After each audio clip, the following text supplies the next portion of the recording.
What's up, guys? Welcome back to a Russ's Retro Read. We're going to be diving into another Nintendo Power issue.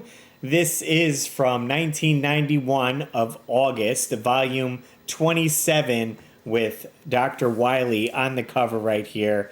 Looks awesome. I love the claymation they have onto that. Can't wait to get into it. We're trying something new here with the Russ's Retro Reads. I'm kind of recording live here with OBS. So we're kind of going to see how this goes. A little bit easier editing since it's a live edit. So let me know if you guys enjoy this format. This way I can knock out these reliably every week, bringing you a new episode. All right, let's get into it. Play the intro. Books, guides, magazines, and everything in between. It's about video games, and that's what I read. Yeah, that's what I read. Retro Reads. All right, so again, here's the cover with Dr. Wily, this awesome claymation vehicle thing going on. Maybe it was an RC car that they made. I imagine Dr. Wily's claymation or something like that. Bunch of tubes over here. Very cool. And these little guys coming out. Mega Man's Dr. Wily's Revenge, a Game Boy mega hit. We also got series updates on Dragon Warrior 2 and 3, Ninja Gaiden 3, Super NES previews with ActRaiser, Super Mario World, and Gradius 3. Let's dive into the issue here. Of course, you got your Nintendo Power ad right here. You could kind of see it if you tore this out there. He's kind of got some wild hand and some like monster hands going on. We've seen this before in a couple issues as well. So you can sign up to get your Nintendo Power. Oh, I did want to talk to you guys. I was talking about a few weeks back about a pin that you can get. And lo and behold, I found the pin right here, guys. Super excited to pop it on. Team Power right here. Very cool. It's very small, but this is the one I had. Team Power. All right, let's get back into this issue right here. Contents, Volume 27, August 1991. Ninja Gaiden 3. Could Irene really be dead? That's what Ryu intends to find out in his latest adventure. But the facts are shrouded in mystery. With a little screenshot right there. Again, they're breaking down Dragon Warrior 2 and 3. Dark Man. That was a fun kind of dark movie. Kind of going with almost like a Batman-ish superhero themed there. Transformed by plastic surgery after an explosion. Biochemist Peyton Westlake sets out in search of the thugs who left him for dead. Now, I haven't played this one in quite a bit. I do have it complete in box. I just love the cover of it. It's based on a movie, and I think there was some comics with it too, so could be an interesting live stream in the future. Special features, Super Mario World, Gradius 3, ActRaiser, and then we got some tips from the pros with Nestor's Adventures, Classified Information Counselors, Corner, video updates you got, what's now playing, step right up, the video box office is open. Pack Watch, we're keeping a watchful eye on coming attractions. You got your Game Boy breakdown with some games. Let's get into it here. Players Pulse. These are stories that people written into Nintendo Power submitted them, and sometimes they publish them. So always love diving into these, and it's even great when people include the pictures so you can see like this kid holding his action set NES. Looks like he's super excited. All right, what's this here? Super NES in Canada? I read in June and July issues of Nintendo Power that Super NES is coming to the US this fall. It sure sounds great. Will they be sold in Canada this fall too? Peter from Vancouver. Our manufacturing facilities have been taxed to the max to meet the high demand for Japan's Super Famicom. We are now concentrating on Super NES, but have been able to produce only a limited number. Therefore, we don't plan to ship them to Canada this fall, and they will probably be in very short supply here in the US. We have high hopes for 1992. Jeez, hey, sorry, Canadian friends, unfortunately. You had to wait a little bit more to get that Super Nintendo. What's this here? It's official. Mayor Tom Bradley officially declared November 5th, 1991 as Nintendo Fun Day in Los Angeles. Now, here's a city that knows how to have fun. Is that still happening? Do you guys celebrate? Who lives in Los Angeles watching the show? November 5th. Remember, it's Nintendo Fun Day. See if you could celebrate. So this is Christopher, Police of Clark's Summit. PA recently got Nintendo Action Set for his 5th birthday. We don't think it's possible for anyone to look any happier. That's for sure. A cold-blooded player. This is my iguana, Phyllis, enjoying my Nintendo Entertainment System. Nothing personal, but I think that she appreciates the heat generated from the NES more than the exciting graphics and gameplay. Nintendo and reptiles forever, Jason. That's funny. Got the reptile just sitting right down there. It probably does heat up and enjoy that. Where's Fiery Mario? My son David is a recent subscriber to your magazine and wanted to thank you for the Dragon Warrior game pack. David, age 6, who has played Nintendo games since he was 4, is quite accomplished in many games. He has studied your strategy guides and used them to figure out how to play the games. In fact, I can say Nintendo Power has motivated him to learn how to read. Not to be outdone by brother Robbie, age 3, has also taken up Control Pad and turned some pretty respectable scores. I am really pleased to see him apply himself to learning the games through his brother's example.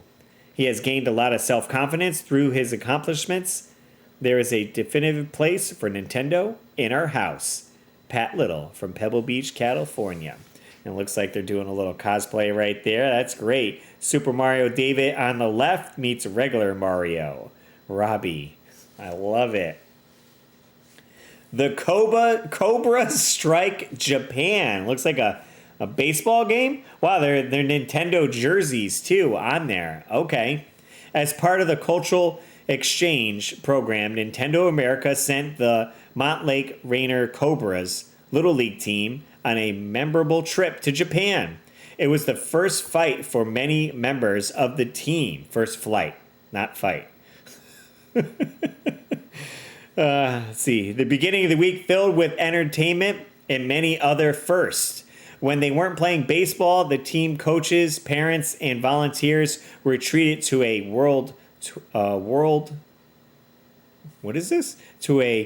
whirlwind tour of Japan. Many of the places they visit welcome them with elaborate receptions, and best of all, they toured Nintendo Company in Tokyo. It was a dream come true for the lucky players, who also got to meet Mario and play Super Mario World on the Super Famicom.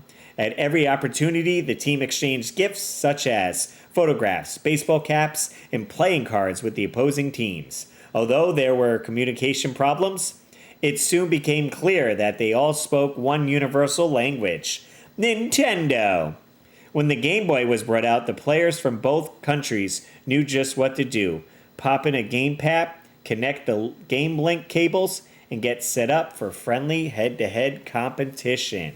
There we go. Pretty good on that. And they got some group shots as well down here. The American team gets together for a group shot with two of the Japanese teams they played against. Great stories. All right, we're diving into Ninja Gaiden 3, The Ancient Ship of Doom. Definitely love me some Ninja Gaiden. Hard games. Can't beat them straight up for sure because they're so difficult, but definitely enjoy playing them. Ninja Gaiden 3, The Ancient Ship of Doom is Tecmo's third ninja action thriller based on the hit arcade game, although rumor has it that this is Ryu's final appearance. At least he goes out with a bang. This action is non-stop with some great new moves like being able to hold the bars and swing up onto platforms from below. The menacing story told in cinematic scenes ties each of the 7 stages of gameplay together. Look for great graphics and super control, just like in the first 2 Ninja Gaiden games for the NES. But more than anything else, look for a challenge that won't quit. Give you a couple screenshots right there of the game. I love this little montage right here with Ryu right in the middle. You got Irene over there, the statues, kind of bringing it all together. Looks real great. Collecting ninja weapons and bonuses. Once again, Ryu can look to enhance his fearsome dragon sword with deadly ninja arts or weapons that he finds along the way. This time, you'll be able to see the actual weapon inside its bubble before Ryu slashes it. That's a big help when you want to hang on to a particular ninja art. Yeah, this way you're not grabbing weapons that you don't want or trying to memorize, okay, it's this one I need to get. So that was certainly helpful for that. And being able to go up and down when you grapple onto a wall. This way, if you get stuck, you don't have to do this weird like jump mechanic to get up. So great improvements for sure on the gameplay there. So it breaks down some of the ninja arts and weapons. Of course, got the ninja star, fire wheel, fire shots, downward blast, up and down, and the super sword. The super sword gives Ryu's dragon sword extra range with each swing, and you'll keep it until Ryu loses a life. Some bonuses are ninja art power-ups. Ryu slashes red, RP, or blue, BP. Power-ups to restore 10 energy units or all of his ninja power. He can also grab extenders that add to his ninja power. Act 1. I like how this is like hand-drawn of it. You got some hand-drawn stuff here, and then you got some screenshots right down here. The secret lab is filled with bizarre biological experiments, some in huge glass tanks, others that attack Ryu. Ninja guards and hovering robots also pop up in Act 1, but Ryu can handle them all. This stage is just a warm-up to the later acts of the game. After slashing, climbing, leaping, and spinning his way through the lab rabble, Ryu will face a mad, hot-headed scientist in body armor who gives him a scorching reception. Sounds epic for sure. So yeah, it gives you a breakdown here and all the stuff that you can pick up, which each of the power-ups are here. That's what's all labeled there. Some like it hot. There's the boss right there, shooting the fire. Great depiction. And I love the dragons going up the side here. Again, I always love how they encase the pages with this cool art. Really brings it together. The CIA received a tip about a mysterious Dr. Flame experimenting with mutated life forms, so they sent operative Irene Liu to snoop around. Too bad for her, the doctor didn't appreciate house calls.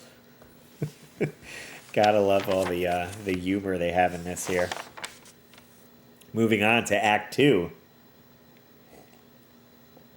Full breakdown of this here. The road to the Castle Rock Fortress leads through a parched desert of treacherous sands that swallow men whole. Then Ryu must race through an underground passage where the Earth's molten interior threatens to rise up and drown him in fiery lava.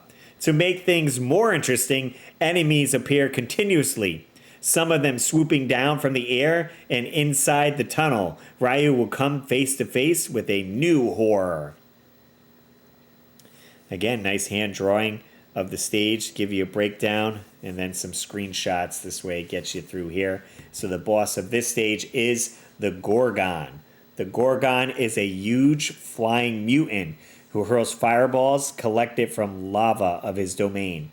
He looks like something cooked up by the mad scientist, and maybe he is. Hide and seek. The Gorgon throws fire where you last appeared and flies in a figure 8. Confuse him by jumping back and forth. Attack on the ground. They continue on with Act 3, giving you a breakdown. These bosses are the mutant twins, which certainly can give you some trouble.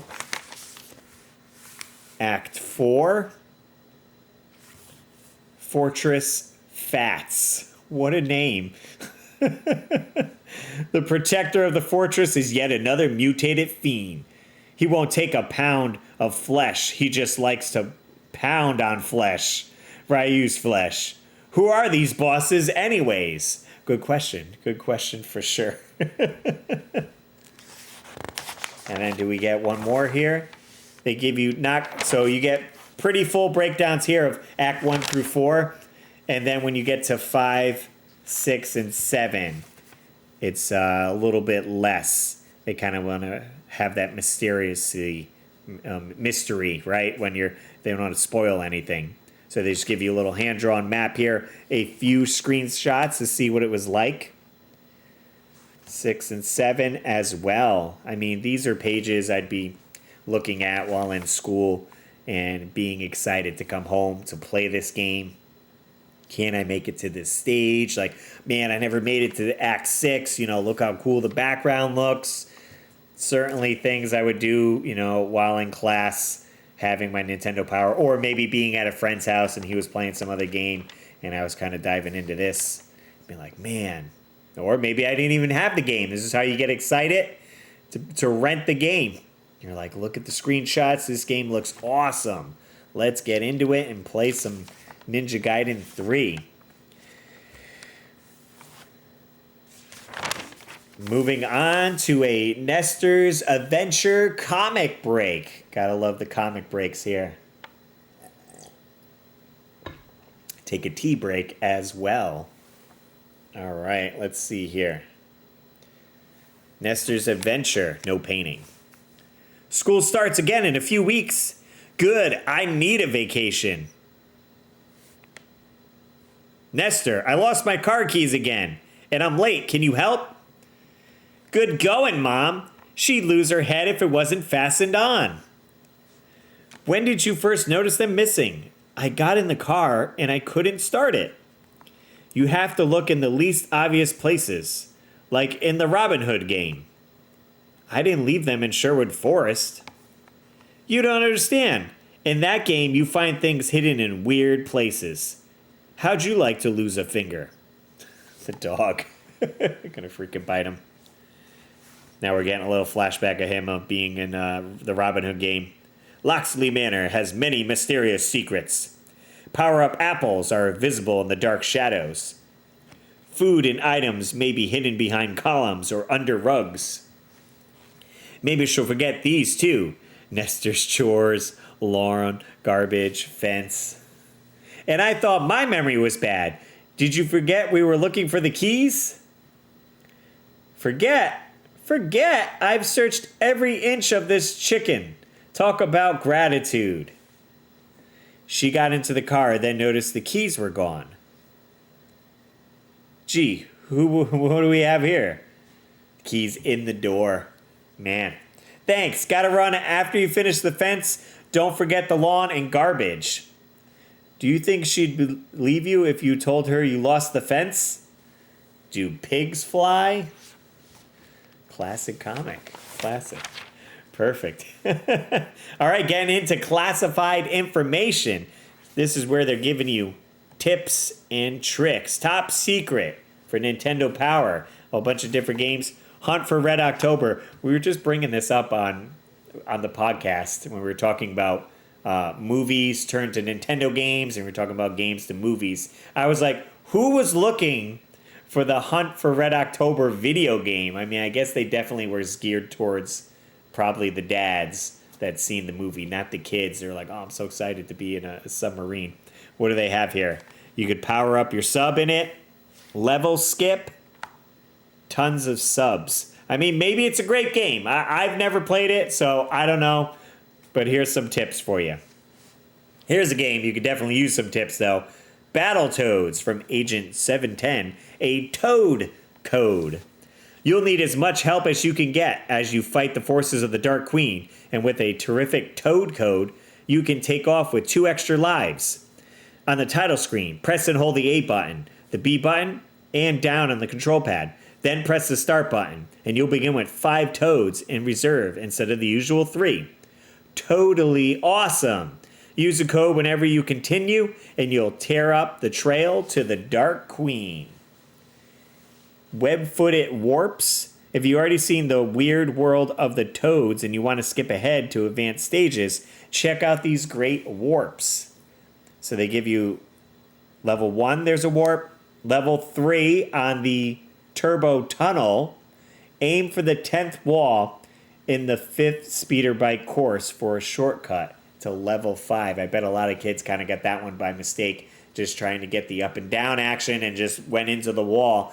And we're like, what happened? I beat the level. And they ended up warping. So that was one of the warps there.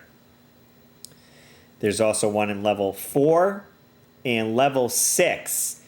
The warps in levels 1, 4, and 6 disappear very quickly. You'll probably have to practice before you can hit them in time to warp. Keep trying.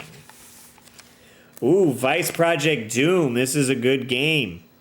Items aplenty. There's a bowmaster on the first ledge of stage 3-1. Beat him and collect the item that he leaves behind. Then double back, drop down onto the fence without jumping, and defeat the fire thrower. Get his item and continue to go back and forth between the two until you have your fill. So it gives you where to go right there. That's good. And then we have The Simpsons. I assume it's the Bart versus the Space Mutants? It doesn't say, though. Let's see. Unlimited Barts. The Krusty Amusement Park has a seesaw strength tester right next to a high dive platform. You can combine the use of these apparatuses to collect a ton of 1-ups. Climb the ladder and hit the character on top of the slingshot. Then leap off the platform to left and aim to the left side of the seesaw so you'll send the weight on the other side soaring. After you land, grab a bouncing Jebediah head so that you'll be temporarily invincible and watch the weight as it hits the bell at the top. 3 coins will burst out from the bell. Collect them and repeat the maneuver. When you have a total of 15 coins, you'll earn a 1-up. In the 600 seconds allowed for the stage, you should be able to earn about 5 1-ups. When the time runs out, you'll lose 1 Bart life, but you'll net 4 Bart lives. Keep collecting the coins and 1-ups until you've got enough to complete the game. So it depends how much time you want to sink into getting that. You're like, all right, I got 2 hours to kill. I'm going to get as much guys as I can. I mean, at that point, I guess just get a Game Genie, right? We got Akira Warriors 3, 2-player continue, NES Open as well, some codes. And they finish it up with Mega Man 3, Freeze and Fire. Dr. Wily's robot leaders are a tough lot. Our agents have found a way through to make your battles with these mechanoids more manageable. As soon as the battle begins, you'll have to clear a shot, pick up controller 2, and press and hold up on the control pad and the A button.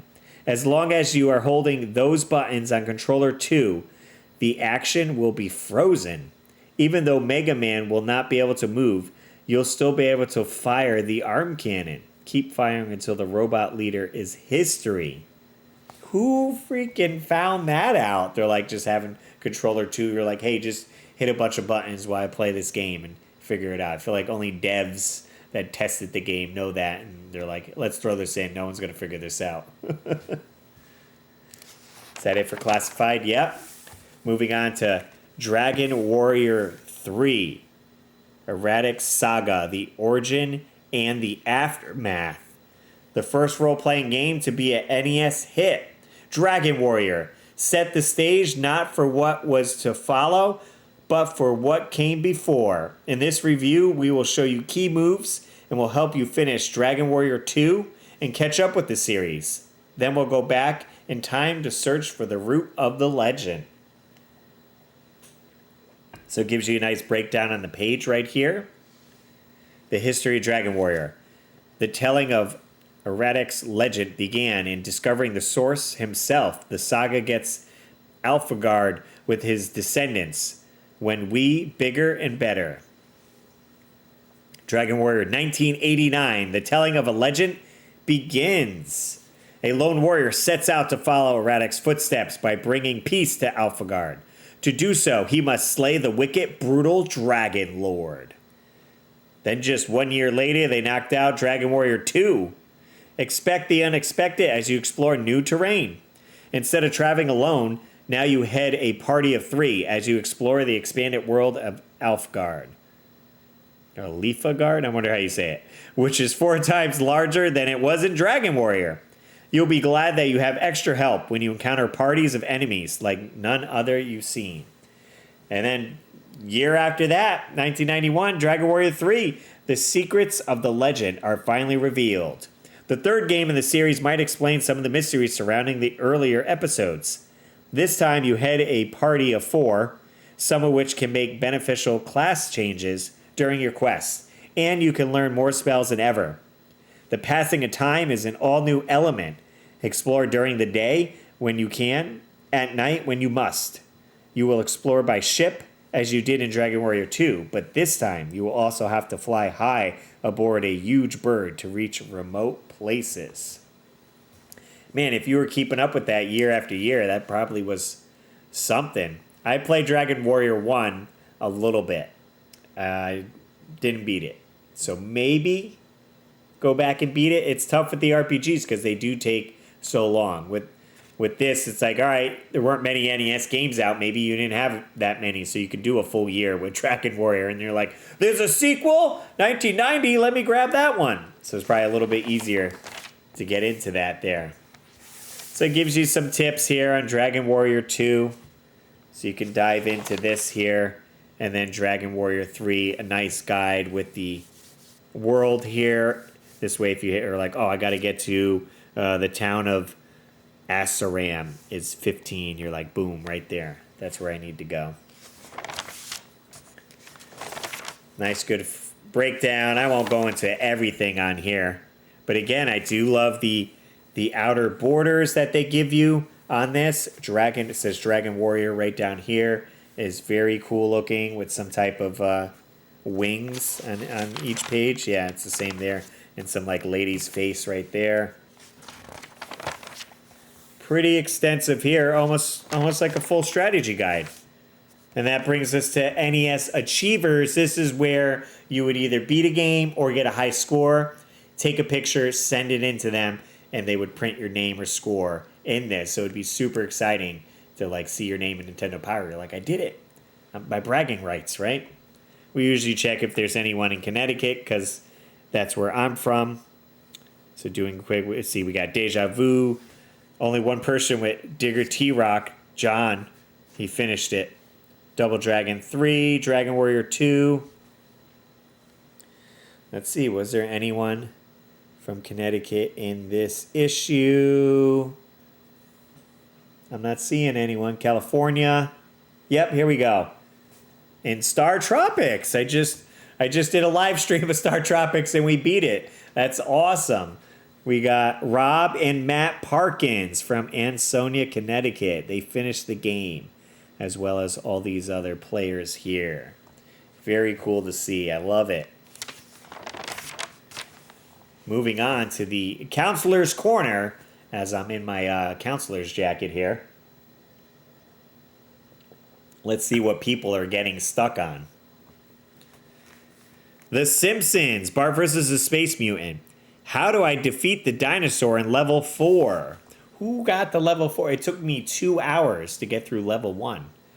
All right, someone's getting stuck in level 4, though, with a dinosaur. After carefully leaping across the bony remains in the tar pit, you'll come to the dinosaur in the canyon. You can jump up on the edges of the canyon in 2 hops. From there, a third hop will take you to the top of the dinosaur's head. Bounce on his head, then jump down to the second ledge. Repeat this jump from head to ledge 3 times to defeat T-Rex.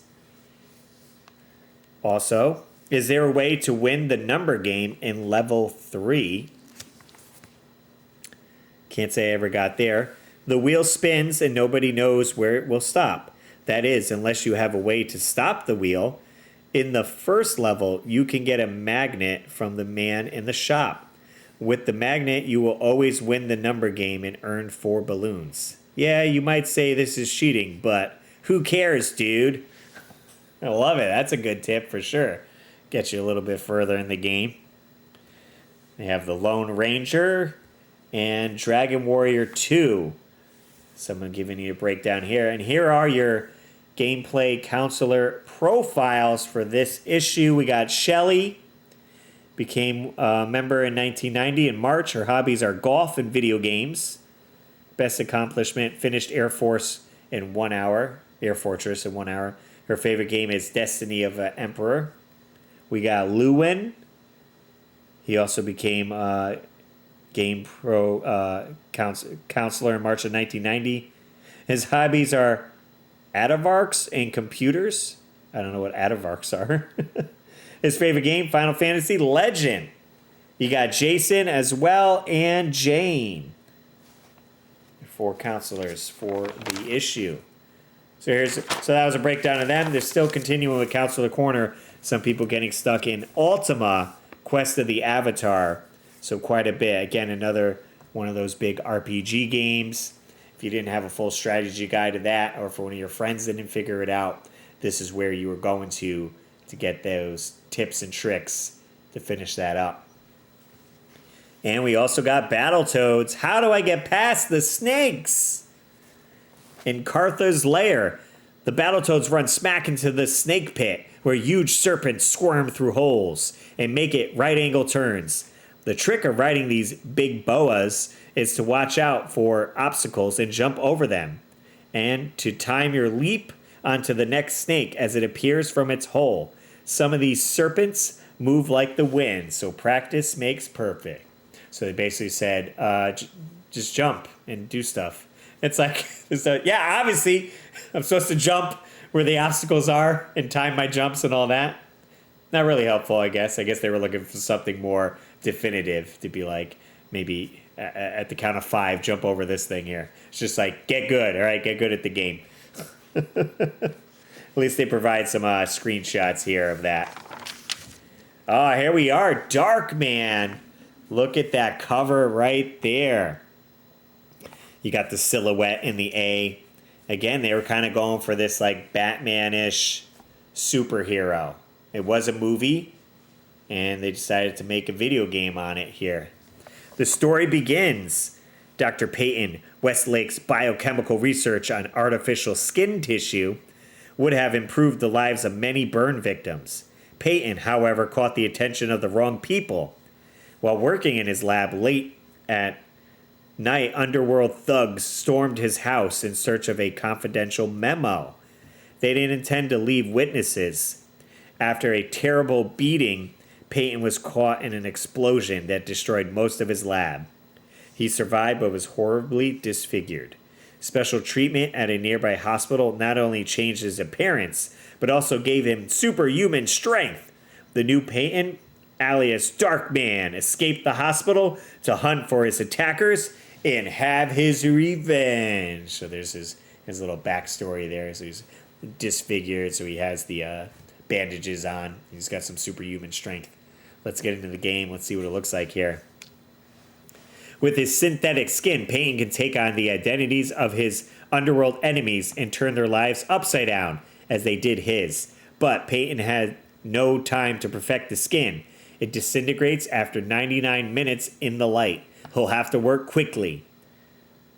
Oh, okay, so it shows the different people you can be, and they have different abilities. That's good. So it's almost like a power-up, right? Like Mario getting a leaf or something like that. So Peyton, Darkman's physical abilities were greatly enhanced through surgery, so he can scale walls, long jumps. He's got low kicks and uppercuts as well. But if you do poorly, posing as this brawny bruiser, you must make your way through Central Park. So he's climbing ladders and he can pick up stones.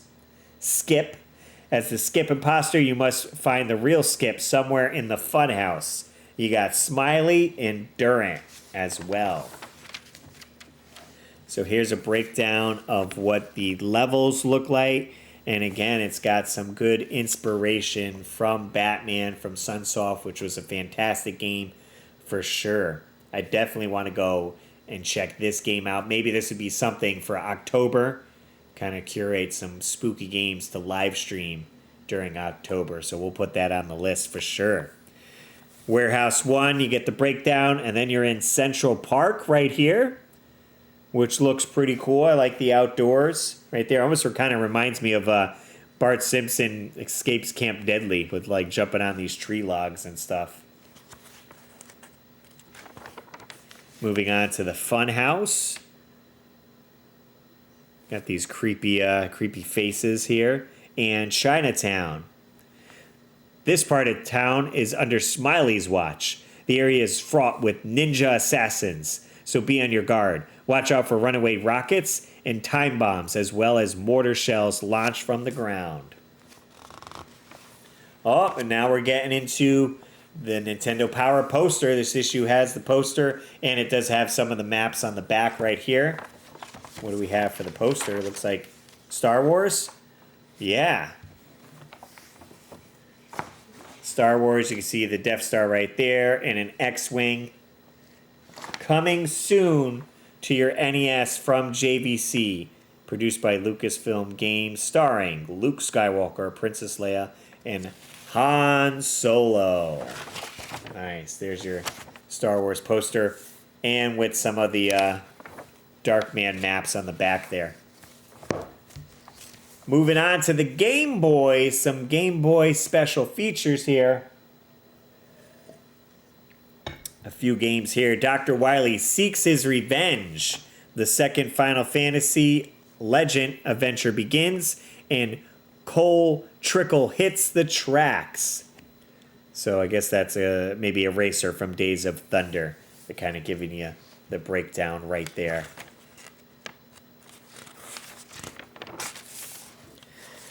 Here we go. Mega Man, Dr. Wily's Revenge. I definitely remember this box art here and playing this game. Having Mega Man on the go with the Game Boy. Good times for sure. You gotta hand it to Dr. Wily. He's one mad scientist who just won't throw in the towel. After 3 NES clashes with Capcom's Superbot, Mega Man, and 3 humiliating defeats, this mechanical mastermind has picked up the pieces and launched a new powerful packed attack. The first Game Boy battle between the Blue Bomber and the Evil Doctor is every bit as challenging as their NES bouts. It includes enough classic Mega Man enemies and new surprises, like the sinister Space Node, to keep both Mega Man fans and newcomers on the edge of their seats. The battle begins with familiar faces. Dr. Wily has reconstructed a total of 8 of his most incredible robot masters in this attempt to crunch the mechanical nemesis. You'll meet a quartet of originals in the opening stages. All 4 of these merciless maniacs first appeared in the original Mega Man adventure. When you defeat them, they'll give up the powerful weapons. You can choose to conquer these cretins in any order, but we recommend the plan described in this review. So it gives you the breakdown. They have a little number right next to them here.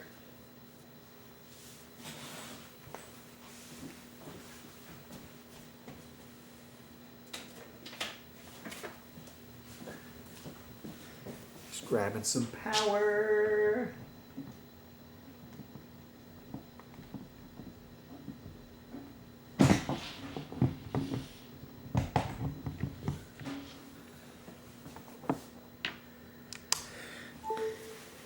Okay, back in action. I forgot to plug my laptop in when I was doing this, so we're going to lose some power. So we're good. They're giving you the breakdown here with Mega Man, which ones you should fight. Elect Man Stage 1 right here. It's the first person you should be attacking, so you can get his powerful beam that you should fight. Sinister Shocker first and steal it away for use in the other stages.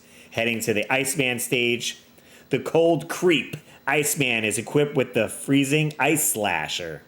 Go after him after Elect Man and thaw out his sinister plans. Moving on to Fireman stage, the hot-headed hooligan that heads this stage should be 3rd on your list. A victory will net you his Firestorm.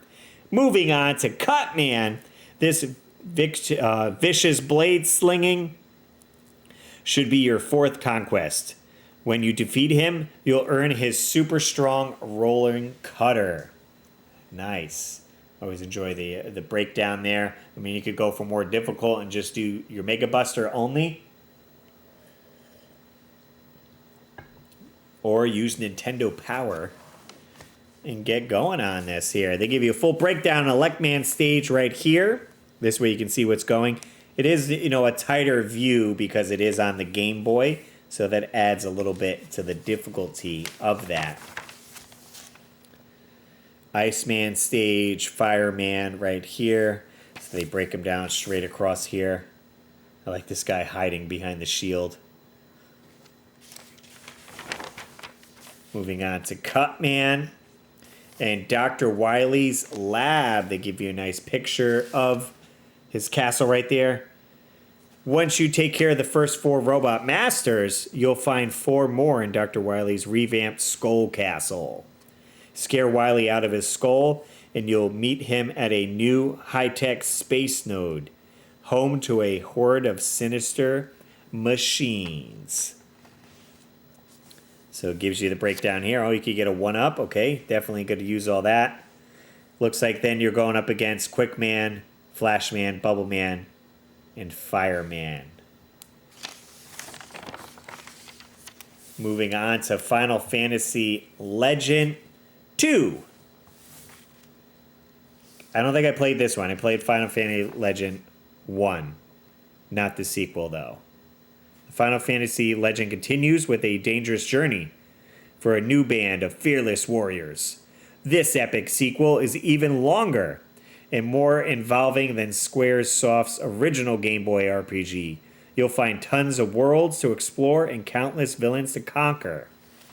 I don't know, with you guys, like, each game getting longer and longer, I guess that was a benefit, right? Since maybe you didn't have a lot of games and you're like, oh man, I finished that one in a weekend. I wish it took, you know, a month or 2 or whatever. So it's definitely tough now being a retro gamer and having so many backlog games you want to play, new games coming out, you know, putting countless hours into the games. It's like, I have so many games to get to, though. You really got to, like, narrow down what games you want to play. All right, look at this art. I love this art right down here of this person right here. Very cool. Looks menacing. Oh, wow. This is, yep, detailed up. I mean, detailed as you can be for the Game Boy. This kind of looks like a person right here, the way they did this. Keys Body, 7 Magi. I guess it's supposed to be that. Oh, yeah, because you have like a hand right there, a foot. Okay, so it breaks it down like that. So pretty in-depth for you to go through in here. So that's good. They give you, yeah, a lot of here. So looks like it goes through, I don't know how it's broken up between worlds or whatever, but all the way to 15, the Celestial Temple and Center of the World. And it's great that they give you the original drawings of what they were depicting when they're making the game. And then it's like, all right, then we got to break it down to Game Boy graphics. Days of Thunder. We do some NASCAR racing here in the Game Boy. Again, great pictures around. I love the race car right over here. Looks great. And here are some Game Boy Classified. So a couple tips and tricks for the Game Boy. Mysterium. Never played that one. You get a passkey. Ninja Boy. Okay. Never even heard of that one. I'm always down for a ninja game. Stage select on that one. And Go Go Tank. 7 chances. That looks like a fun game as well. Huh. Okay. Now playing. For the Game Boy, right? Or is this for anything here? Bill and Ted's Excellent Adventure. What are these breakdowns? It gives you the score. It's an action puzzle game. The company that put it out, GL. What's the GL for? I'm not sure what that's breaking it down. Game Boy key chart. GL, here we are. Game Link. 2 players. Okay, that's what they're breaking down. Whether you can use the Game Link for 2 or 4 players. If it has a password system or battery. In case you're like, all right, we can get this one. It has a battery. Or it's, you know, you and your brother got to be able to play. We're going to need the Game Link on that one. So they got a couple games there with that.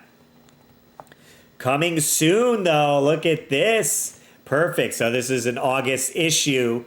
You got spooky time right around the corner. In a few months, they got coming soon. Right here is Castlevania 2 Belmont's Revenge from Konami. Features a 4-castle stage select and plenty of new traps and monsters for Simon to negate. It should be out in October, just in time for Halloween. We're also expecting a sequel to the Teenage Mutant Ninja Turtles Fall of the Foot Clan from Ultra. There's no telling who the Turtles will be after this time. Watch for a November or December release. Another group of green fighters, the Battletoads, are expected to make their Game Boy debut later this year. And I played that version a bunch. I still have that, and I remember playing that one way more than the NES one. Never beat it. They had, instead of the turbo tunnel, they had a stage where you were being chased by this like boulder, and it was so hard. But I got through it, but not much further than that. And what else? The Game Boy version of Tecmo Bowl should be out next month. Fans of the NES version should be pleased. The direct translation even uses the same passwords. That's great. Keep your passwords. Oh, wow, look at this right here. A Game Boy design your own Game Boy contest right here. And I'd seen this, I'd seen the winner of this in person. They had on display when I was seeing the Nintendo Power show at one of the conventions I went to, and you got to see some of the submissions as well. Let's check this out right here. Game Boy Ultimate Design Contest. Did you ever wish that your Game Boy wasn't the same Game Boy that everyone else has? Maybe you thought it would look rad in red or fantastic with fins. If you think you have a classic conversion idea for the Game Boy, then this is the contest for you. Sharpen your pencils and wet your brushes. Then use your imagination and a photocopy of the template on the facing page to make your wireless Game Boy designs come to life. Don't use your actual Game Boy since you might damage it during conversion. You can draw, paint, color, or paste your most radical and artistic ideas onto the template. Don't hold back and don't worry if your design isn't practical. We want to see your best stuff. You can win one of the hottest custom Game Boys pictured below, or have your own design actually come to life on a Game Boy that will be featured in a future issue of Nintendo Power. So, if you ever wanted a Game Boy with metallic wings, dragon tails, or just a slick racing stripe, now is your chance. And so here's some of the Game Boys that maybe someone else came up with. It's kind of like futuristic, robotic looking with some of the pieces that they used here. So it has a lot of bright colors to it. So you would photocopy, I guess you would cut this out and photocopy this. This way you could do more than one, or like in case you messed up, this wasn't your only one here. And send it in to the Game Boy Ultimate Design Contest with your name, address, city, state, zip, and phone number. What do the 3 grand prizes? 3 talented designers will have their classic concepts chosen by our panel of power judges. Each winning entry will be converted into a custom Game Boy system for the winner, and each winning system and designer will be featured in Nintendo Power. And then there are 3 runner-ups. The 3 Game Boy design judged to be runners-up in the contest will receive one of the custom Game Boy systems pictured on the facing page. So they would get one of these, and whoever designed their own, they would get their own Game Boy design, which is pretty cool. That's dope. Really digging that. All right, we got a Super Nintendo preview. What's coming? Looks like Super Mario World. Wow, look at this layout right here.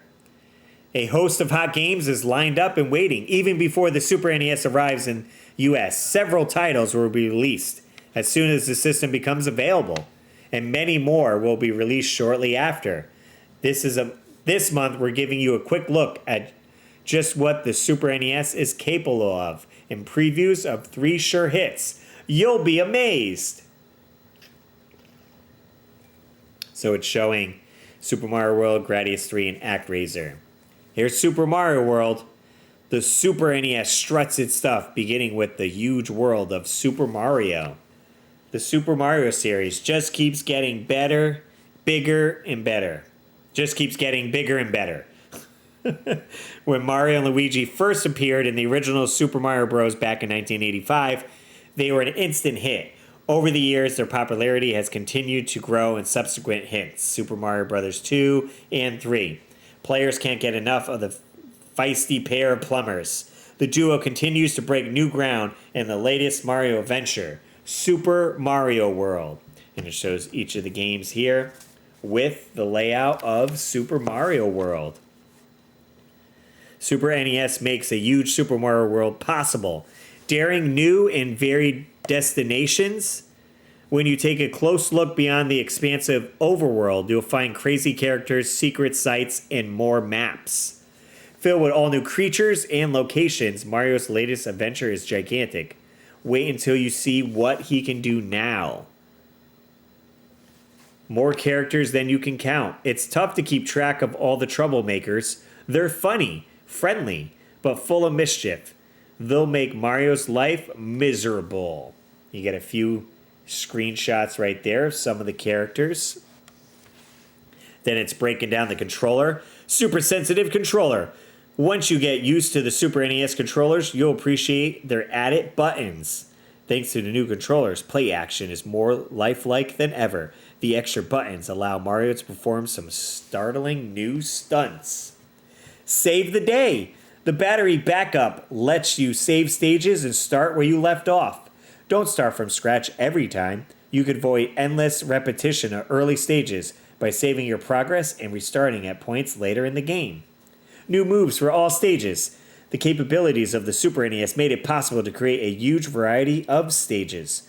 You have to learn special techniques to handle all sorts of stages. Yeah, they get you excited for sure for Super Mario. Wow, there's even more breakdown in this. How many pages you get? All right, 2 more pages of Super Mario right here. The Super NES makes Super Mario World super duper. So, gives you a breakdown in some of the levels here. They're kind of showing you a close-up here. So right here, you got the ghost house. Ghouls come to life in 3D. When you enter the haunted houses and hear their doors clang shut, you're in for a fright. With Super NES technology, lots of moving characters can be on the screen at once without causing it to flash. The ghost houses are a great example of the results of this advancement. Tons of mini-ghosts mill about the darkness, and they're all eager to end your journey. You may think that they're in trouble, but you haven't seen the worst yet.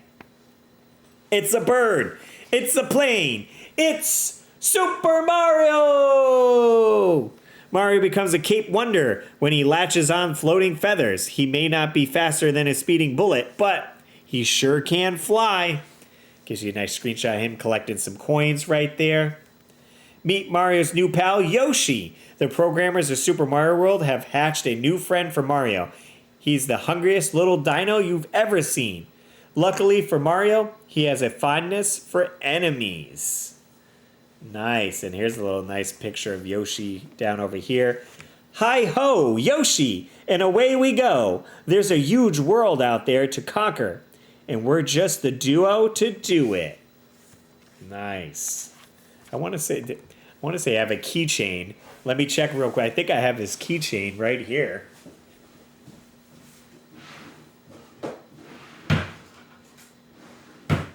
I thought it was Yoshi. But it has him with the cape on this. I picked this up a little bit ago, and it has Mario. It's kind of like a plushie. Like, I don't know, it's squishy. $15 I got this a little while ago. Kind of reminded me of that there. Obviously, it is from Super Mario, but pretty cool. All right, moving on to Gradius 3, the next generation of gaming with Super NES preview. Nice shooter game here. Look at these massive bosses. Goliath right there, big core. Definitely gets you excited with the Super Nintendo of what it can do. The classic space action game like you've never seen before from Konami. 1990, coming to your system. And it shows a couple more of stage 4 here with one of the bosses, Big Moe. In stage 5, Prometheus? Not Prometheus. Prometheus. Twin Gorgons. Nice. Looks pretty awesome. This is just a sneak peek at the beginning of Gradius 3. There are 10 super stages with stunning graphics, huge mutant enemies, challenges, and surprises on every screen, and all with blazing stereo effects. Other stages include high-speed scrolling that takes you right to the edge control of Oblivion, Life Force, and Parade of Bosses, one after the other as all tough as nails. There are bonus areas too, and much more hidden away where only the power players will find them. Nice. Yeah, I have to get back into doing some shooters. Good time for sure. Now here's a fun game. ActRaiser. Man, an epic adventure begins. Raise your sword and free a mystical land from evil forces. This fall, the creators of Dragon Warrior series unveil an adventure so magnificent that only the Super NES could present it. An ancient land has been invaded by mythical monsters. It is your duty to descend upon the land, cast away the creatures in action-packed style, and teach the inhabitants to fiend for themselves. Virtually every Super NES special effect is used to the fullest, and this epic and cinematic soundtrack will blow you away. Definitely a great one. I remember going over to my friend's house and playing this one for sure. Just seeing when you chose where destination you're going to, and it does that, and you're like going in. Very cool. Conquer and Rebuild. You have a creation mode. With the power to shape the land, you can direct the growth of population in every area and teach the people to close the monster dens. Success earns your strength and magic. So that's kind of like how you power up. By advancing in experience, you will gain valuable hit points. And then action mode is your platformer area. Before and after each creation mode, you will jump, swing, and jab your way to greatness through the awesome action sequences. These scenes are the main focus of the game. And it gives you a full breakdown of the creation mode. Lead the people to freedom with the creation mode and a good map and everything. Use your powers to tame the land with lightning, earthquakes. Learn from the people of the land. When problems arise, the people will let you know how you can help them. When fire breaks out, they will tell you to bring rain. When marshes stop growing, they will tell you to bring heat. And then you got to break down here. Strike down the monsters in action mode. I love these little screen cap cutouts here. Big beast. Sword swinging action. Powerful weapons. The battle rages on. The fight has just begun. There are 6 enemy infested areas to clear with 13 brilliant action scenes. Add it to an epic soundtrack and you've got a winner for ActRaiser. Definitely a great one for sure. And it broke it up with the gameplay, having that creation mode and the action mode. And they took that away with the sequel. They were like, people just want the action mode. And I was like, I kind of enjoyed the creation mode. It should have kept the same format. Why change it? It worked, right?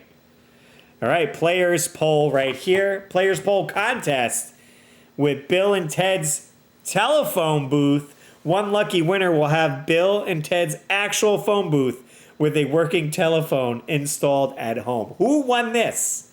I could get rid of the play choice and put a telephone booth right there with a landline. Wow. The winner's phone bills will be paid by Nintendo Power for an entire year. Make all the long-distance calls you want, I guess. Imagine having Bill and Ted's time-traveling telephone booth in your very own room and having Nintendo Power foot the bills. It's the most excellent prize, dudes. So again, you would fill this out. All you got to do is just answer some questions, send it in, and you are in the running to get a phone booth, or 25 second prize winners, Bill and Ted's Excellent Video Game Adventure Game Packs. Bill and Ted's Excellent Adventure Videotapes. Kick back and time travel with Bill and Ted and their video adventure, then pop in your new game pack into your NES and control the on-screen action yourself. So it looks like you'll get a copy of the movie and then a copy of the NES game. And then 50 third prize winners just get a Nintendo Power jersey.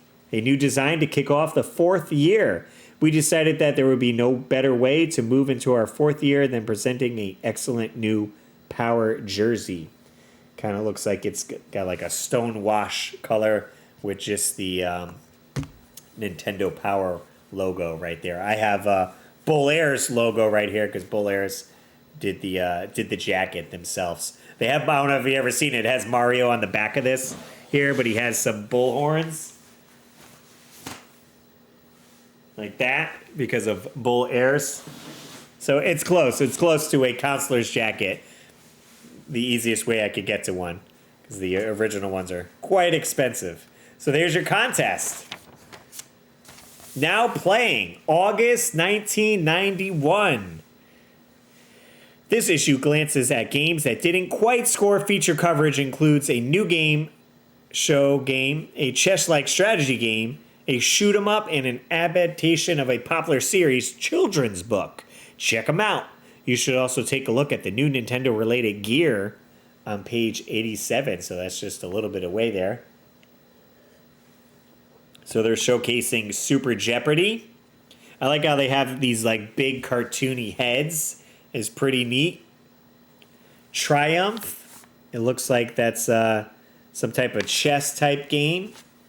And then Captain Planet is getting his NES game. The Adventures of Captain Planet and the Planeteers are on the way to the NES from Mindscape.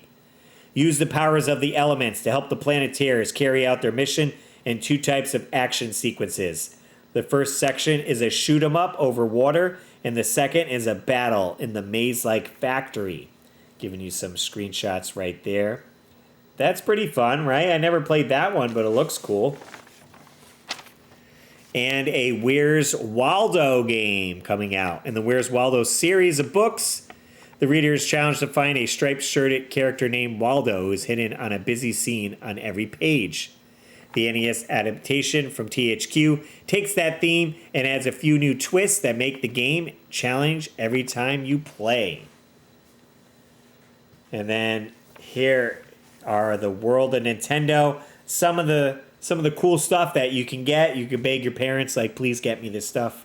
I love Nintendo. It'd be awesome to have. Let's see what they have here. It's always cool to check this out. There's much more at World of Nintendo retailers than games and systems. You can find a lot of great items like lunchboxes, notepads, backpacks that feature popular Nintendo characters. Here are a few new items that you can find at the World of Nintendo or other specialty stores. I've definitely seen the books, Nintendo Adventure books. Nintendo characters at last are appearing in their own series of novels from Archway paperbacks. Every book is like an adventure. As you read along, you must solve puzzles and make decisions for characters. Your decisions affect the outcome of the stories. The series began in June and will continue with a new book every month. The first 8 stories will feature the Super Mario Bros. And the inhabitants of the Mushroom Kingdom, and following stories will focus on Zelda and Link. So it sounds like it's a choose-your-own-adventure style book. There's Super Mario Bros. Print World. Makes signs and announcements with the help of Super Mario Bros. And their Mushroom Kingdom cohorts by using the Super Mario Bros. Print World personal computer program from High-Tech Expressions. It's available for IBM compatible and Commodore Apple computers. The program includes dozens of drawings of Mario, Luigi, and friends in different poses, 20 borders, and 7 typefaces. Create cards, banners, signs, invitations, and other decorations with Super Mario Bros. Print World. That's pretty cool. And this thing I've never seen. What is this? Super Mario Bros. And Friends Electronic Crayons. Merit Software's Super Mario Bros. And Friends is a personal computer program which allows you to color in 30 drawings of the famous brothers as they explore assorted occupations. It includes a palette of 16 colors, which can be mixed to make 256 different shades. The program is available for IBM, Amiga, Commodore, and Apple computers. When I Grow Up is the theme of the Super Mario Bros. Computer coloring book. I wonder why they couldn't make that a game for the NES as well. Too complicated? Couldn't do enough colors? I don't know. I can't say I've ever seen this at any convention. It's very interesting. And we have game sounds. If you like to crank up the music and sound effects when you're playing games, but you don't want to disturb the rest of the house, Game Sounds from Lightwave Technologies is for you. It's a remote sound system that allows you to listen to the sounds of the NES over headphones without cumbersome cords. The Game Sounds transmitter connects to the audio output of the NES and sends out a signal, which can be picked up by the Game Sounds receiver up to 30 feet away. The receiver can also be turned into an FM radio stations. Wireless headphones. Plug it right into your system. That's pretty cool. I wonder how much that one costs there. It shows a picture of it right there attached to the side of the NES. I've never seen these anywhere. I doubt any of these survived. We got anything else? What's on the next page? Nope. We're breaking down the top 30 games. Volume 27 of August 1991. We'll just do the top 10 here, but this is the top 30 list. Let's get into it. Top game, Super Mario Bros. 3. Ever popular but modest, Mario and Luigi are old hands at holding down the top spot. Number 2 is Teenage Mutant Ninja Turtles 2, the arcade game. Mega Man 3 coming in at number 3. Our mega hero and his mechanical canine are enlisting troops and trouncing Dr. Wily. They love doing this, like, TT, like WW, like whatever word they're describing, it's got to match up with the same word. That's what I've learned from reading all the Nintendo powers here. All right, Final Fantasy. Number 4 coming in. And Dragon Warrior 2 is number 5. Tetris. Crystallis. Number 8, The Simpsons. Bart versus the Space Mutants. Number 9, Star Tropics. Mike's no yo-yo when it comes to uncovering clues. But can he save the missing doctor? Leading us into Dr. Mario coming in at number 10. And you got the rest of the list right there for the top 30. Some great games I can see right there for sure.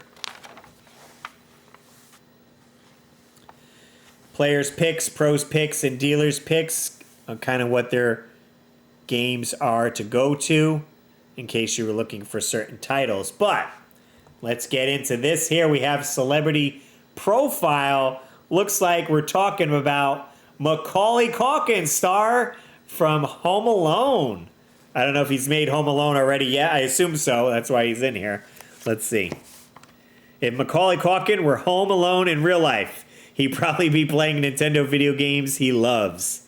Then the 11-year-old star of the smash hit Home Alone, well acquainted with booby traps and challenges, could experience the same thrills he did in the movie, but with a lot less trouble. Now there was, I'm pretty sure, maybe you guys didn't see it, but Angry Video Game Nerd did do an episode with Macaulay Culkin, and they played a few games based on, I think, Home Alone and The Page Master as well. So if you haven't seen that, just search AVGN with Macaulay Culkin. Great episode for sure. We had the pleasure of interviewing Macaulay recently, along with a group of animated, fun-loving characters: Chip and Dale, Baloo, Launchpad, Scrooge McDuck, and Mickey Mouse. Where were we? You guessed it, Disneyland. Looks like they met up with them at Disneyland. Look at that.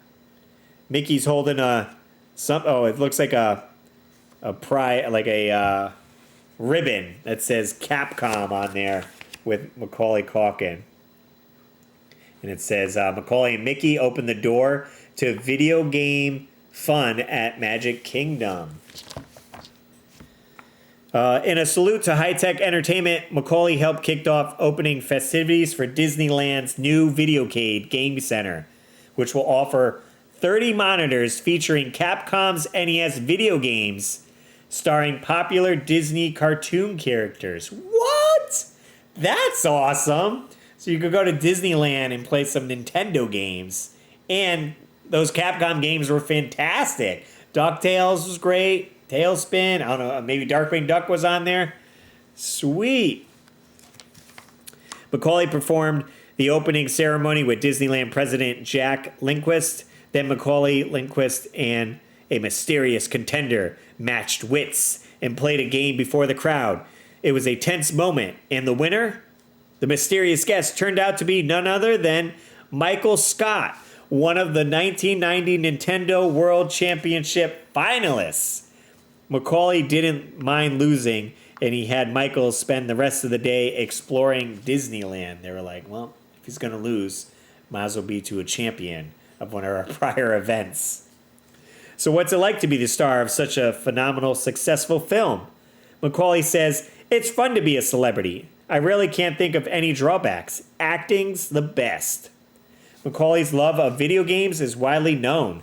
During filming of Home Alone, director Chris Columbus, aware that Macaulay, aka Mac, loves playing Nintendo games, introduced a learning incentive to the young star. During rehearsals, we had a deal, he recalls. Mac could play Nintendo games if he memorized his lines. He'd go through the entire script in about 15 minutes. During long hours on the set, Macaulay had fun playing Game Boy. And when he's at home, he doesn't play games alone. Macaulay, 11, is the fourth of 7 children in the starstruck family. His brother Shane, 14, recently spent a year on Broadway, and Kieran, 8, played Kevin McAllister's cousin in Home Alone. I do remember that as a little Easter egg. His father is a former stage actor, and his aunt is actress Bonnie Bedelia. Macaulay is currently hard at work on a film called My Girl, and his future acting plans include a sequel to Home Alone. His advice for Nintendo video gamers sound much like what heroic Kevin would suggest to anyone attempting the intricate gags in Home Alone. Explore when you play Nintendo games. Hit things, try things, and then you'll know what to do to get better. Keep it up, and you can be a champion. Great words. That was a good interview with him. Be excited as a kid reading that. You're like, oh, I loved Home Alone. Then you get to learn, oh man, another Home Alone's coming out. Like, let's go. All right, we're rounding to the end of this issue here. We have Pack Watch, a look into the future of NES game packs. Bioforce Ape. What? I've never heard of this game. Just around the corner. It almost looks like Werewolf, so I wonder if it changed to that. Besides having one of the coolest names, game names to come along in a while, Bioforce Ape from Sega has the fastest action you've ever seen on NES. You take control of a Bioforce Ape, a genetically altered super chimpanzee, as he tries to make his way through the high-tech maze to rescue his adopted human family. That looks wild. It looks cool. Whether it plays good, I don't know. It's got a little minecart action going right there. And we have Nightshade. What is this one? Konami is leaping into the superhero video game with a game called Nightshade. Instead of free-for-all fisticuffs, however, Nightshade will follow the adventures of a thinking man's superhero. And the game will almost resemble an RPG. The hero Nightshade will have to use items, some outrageous, some mundane, to solve problems and overcome obstacles. Over 100 screens worth of puzzles must be solved to finish the game. Interesting. Yeah, never played that one. Kickmaster, though. This one's a good one. Kickmaster is kicking around the corner. This is great. I streamed this a while back, beat it. It's a good one. Definitely check it out. It is pricey, but it's a fun one. Taito is following up Power Blade with another action game starring a hero, Kickmaster, who has an unusual attack method. This time the action is set in a fantasy kingdom, and rather than a high-tech boomerang, the Kickmaster's feet are registered as deadly weapons. The Kickmaster starts out with a variety of boot-based attacks and gains additionally fancy kicks as he progresses through the game's 7 levels. There's plenty of standard fantasy faux fare in Kickmaster, from Batwing dragons to floating sorcerers, but there are also a few surprises. This pack watcher's favorite was the giant octopus that attacks our hero, makes his way across the deck of a ship. Showing it there. The graphics and gameplay in Kickmaster are reminiscent of Taxon's Low G-Man and G.I. Joe. The Magic plus martial arts theme has been done before in Ninja Gaiden, for example, but Kickmaster is set in a Western-style fantasy world. It's similar in other martial arts action games, and the game is more fun to play if you provide your own karate sound effects. Even given these minor similarities to other games, Kickmaster has its own original style and is interesting, fun way to play. Watch for more details in upcoming issues. Definitely a good one. Check that one out for sure. And Packwatch is back at Consumer Electronics Show. What did we find out here? We're back from CES, and we had a chance to collect our notes. It came up as no surprise that there was a lot of good games on display. What was surprising was the balance between the 3 Nintendo systems, NES, Super NES, and Game Boy. Each system had strong titles. For each system, Nintendo Power chose a few games to represent excellence in game development. These games were featured in the central area of the Nintendo booth. Most of these titles were very close to being released, so they had been announced or covered in Nintendo Power. Here are some of the highlights of the summer CES. Looks like you got American Gladiators. Laser and Gemini were on hand to promote GameTech's American Gladiators for NES. So that's pretty cool that they actually got the American Gladiators at the event to promote the NES game. I bet they were terrible at the NES game, but nonetheless, you could get a photo with them and maybe try the game out. Fred Flintstone hopes players have a yabba dabba do time playing the Flintstones NES game. Fantastic. They even got Barbie. Barbie herself comes to life in the NES Barbie game at the CES show. Super Nintendo. The Super Nintendo Entertainment System was launched in style at CES. 6 giant monitors with super sound systems plugged into Nintendo's Power. Best of the CES game choices were the central attraction of the Nintendo booth. The featured titles include ActRaiser, F-Zero, Gradius 3, Pilot's Wings, Super Ghouls and Ghosts, Super Mario World, Super R-Type, and Castlevania 4. Here's a picture. Nintendo Power Editor-in-Chief Gail Tilden looks on as Bill Lamberby demos SNES Combat Basketball from Hudson. Look at this, though, on the Game Boy. Looks like someone had a Battletoads suit right there. Tim Stamper of Rare and editor Dan Olson joined Rash in getting pumped up about Battletoads for Game Boy.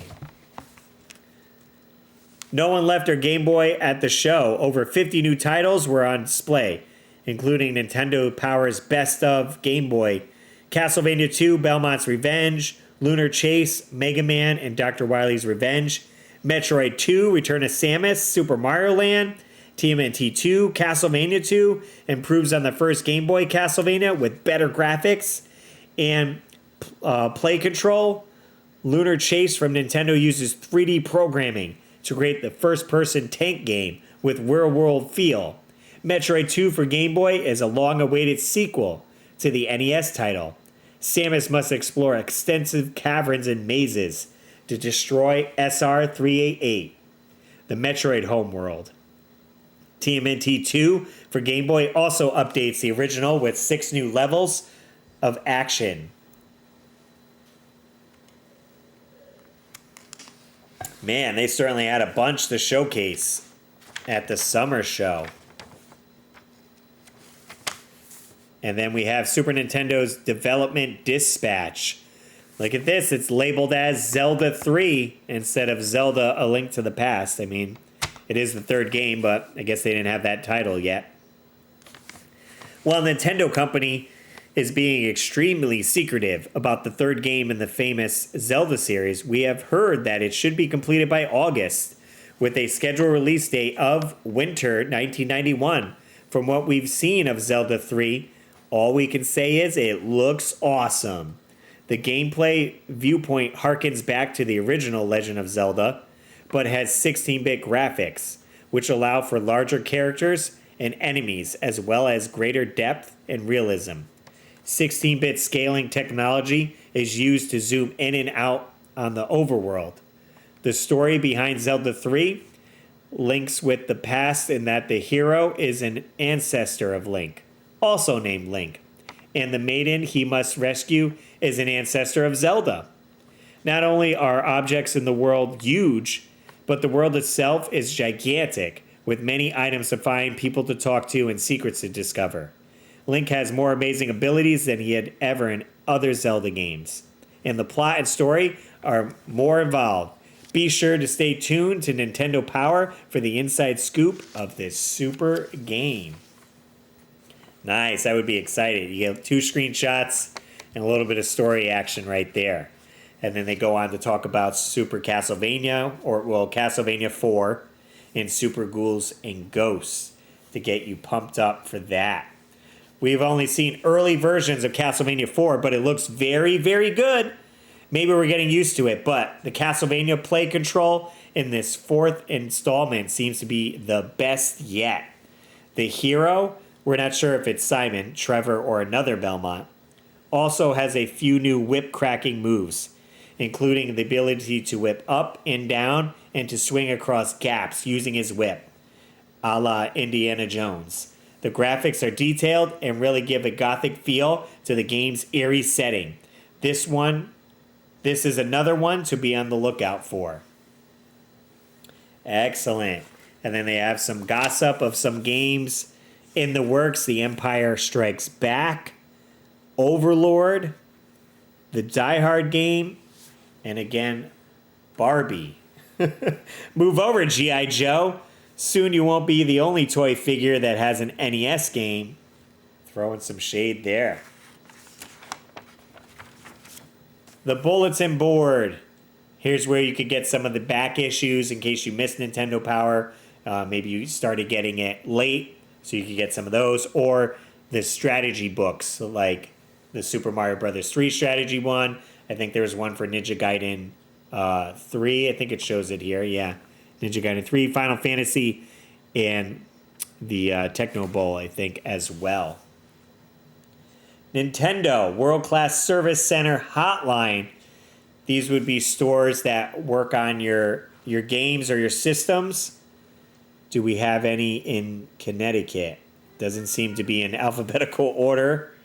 Maine, Pennsylvania, New Jersey. I don't see anything there. No, so you'd have to travel a little bit. Oh, does this fold out? Look at that. Oh, okay. Look at that. I love the art right here with Mario.